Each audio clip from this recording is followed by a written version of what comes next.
I have with me the most successful Olympian of all time, a man who won an incredible 23 gold medals, Michael Phelps. Welcome to the Hindustan Times Leadership Summit 2019. This year, you had two of your records broken. One record that you held for 18 long years, 200-meter butterfly. How does it feel to watch your records being broken? I mean, obviously, it's difficult. Like my 200 fly, especially, it's like my baby. Like it was in my name and our family for so long. So it was tough to watch, but when I really break it down, it's actually awesome because it shows me that there are kids out there that are dreaming as big as they can possibly dream, and they're not giving up. I think that's something that's so special to be able to see and watch. Because I think a lot of people have said like that record would stay forever, yada yada yada. But all records are made to be broken. So being able to watch him, his stroke was unbelievable. His walls were great. He deserves to break the record. But 23 gold medals in an Olympics, that's going to stay for a long time. Probably.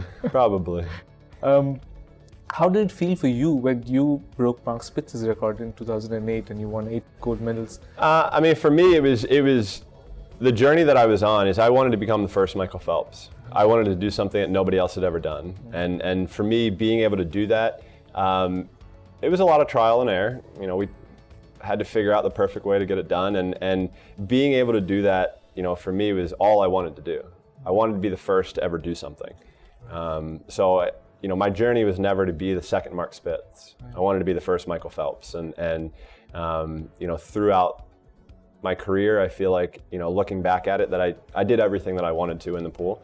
And that's why, I'm happy to be retired now. And I'm happy to be retired when I did. I don't have to race against these guys anymore. Some of these guys are swimming really fast, so it's fun to watch now and not compete. Right. If fun to watch, are you going to watch them at the 2020 Olympics? I'll be there, yeah. And who are you most excited by? I'm just excited to see what they do, what the team does. Kind of who the captain is, who the leaders are. Really just, I would say I'm more interested to look at the team environment than I am with the swimming, because that's something that's so big, especially for us. We've gone into every competition as a tight-knit family, right. And that's why we've been able to be so successful. You said that the swimming team was like a family, was very closely knit. You were less than 16 years old when you headed to your first Olympics. What was that like? Can you take us back and talk about that?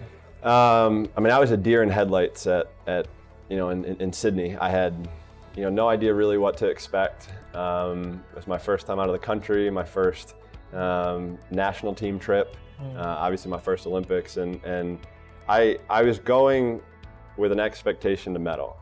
And when I was 5th, I looked back and my suit wasn't tied. I didn't have my credential when I came over to the pool for my final swims. There are a lot of things that were kind of off. Right. I didn't really, I should have taken better control of the situation. And so for me, the 2000 Olympics was it was a learning experience more than anything else. Right. Being able to see what it feels like to be in an Olympic final. Right. I think that really just helped push me through the next 4 years. Right. To have a pretty good Olympics, and then it took off after that. Is there a medal or a record that is more special to you than the others? Does it work that way? It's hard to say one. Yeah. My first one was, the most special one. In 2004, winning the 400 IM. Yeah. The 100 fly, I have to say. Yeah. Winning by 100th of a second. Right. Right place at the right time. But I think the 2016, the 200 IM. Being able to four-peat, win 4 back-to-back-to-back Olympics, right. Or back-to-back-to-back-to-back Olympics in that race, and being able to just finish how I wanted to, that was the best for me. You've spoken about how you wanted to be the first Michael Phelps, right? But how does that thought even come to your head in the first place? If I start doing something, I don't really think that I'm going to be the best in the world and I'm going to do something that's never been done before. But how does that mentality? Well, I guess it's just because everybody is different, right? So there's no two people that are exactly the same. Yeah. So I can't try to be somebody else. Right. I have to be me. Yeah. So I'm trying to be the best me that I can be. Yeah. So it's whatever that is, and we just go with it. So it's like I was trying to be the best Michael Phelps, and I pushed myself in training and competitions to have the opportunities that I had. And at some point, it just became apparent that the best Michael Phelps would be the greatest swimmer of all time. I guess that's how it worked. I don't know. I think the biggest thing is when I was speaking earlier, I was saying I was chasing times. Yeah. And that was the thing that kept me motivated. Right. If it was a gold medal, then I wouldn't have had the longevity that I had in my career. Right. But I was chasing times that I knew I was the only one in the world that could do those times. So I knew if I could get to those times, the results would take care of themselves. Right. So I was just trying to work on the small details in practice every single day that are going to give me that opportunity. Right. And obviously, it takes a certain kind of mental intensity, certain kind of drive to do what you did for so long, so many years, to be at the top of your game. Can you give us a peek of what that feels like in your head, in terms of just that intensity? The biggest thing was just goals. I can't say that enough. That was something that Bob taught me at a very young age to set short-term and long-term. And kind of once I accomplished one goal, you move to the next. So it was just that process that I was always doing. And there were things that were always keeping me hungry. So it was easy for me to jump from one thing to the next, just because I was so dedicated and engaged in what I was doing that it was the only thing that could happen. Things like what? In terms of what? Kept you hungry? If I did a best time, right? You see the hard work that pays off.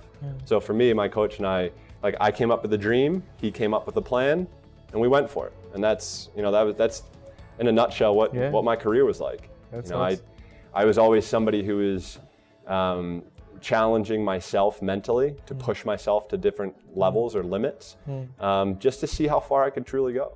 Right. And then you stop swimming, and those long years spent in that regimented, goal-oriented, driven, intense manner, do you have to let it go a little bit? How do you work with that? You kind of can't, because it's just part of who you are, right? So for me now, I still have goals that I want to accomplish, and they are outside of the pool, but I'm still going to go through them the same exact way that I did when I was in the pool, right? Because it worked, and I know how to do it. So I'll say it's different, because it's, in a way, it's like I'm in a new world, right? Like I'm on land, so. This will all be a part of my journey to the next goal that I have. Right. So.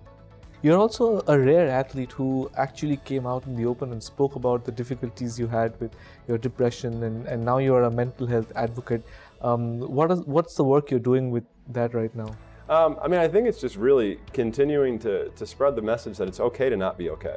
I had these things throughout my whole entire career, but I was still able to do what I did.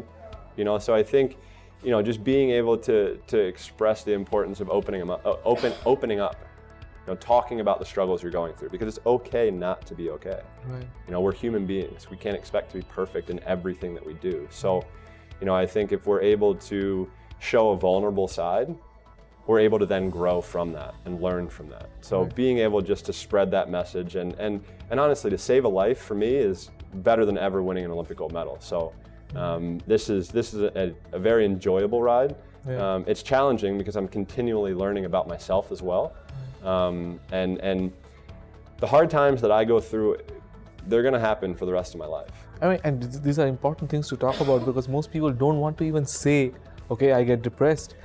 In India, it's a hard almost thing. Like a way to the reason why I had so much trouble opening up about it was because I didn't want to show weakness. Right. And I think as a male, especially in the sports world, if you open up about something like that, it's looked upon as a weakness. But in reality, it's not.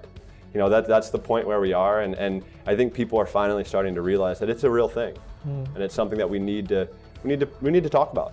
Yeah. That's the biggest thing. And it can be scary at times, but it's life. Life can be scary too. It's wonderful talking to you. Thank you so much. Thank you.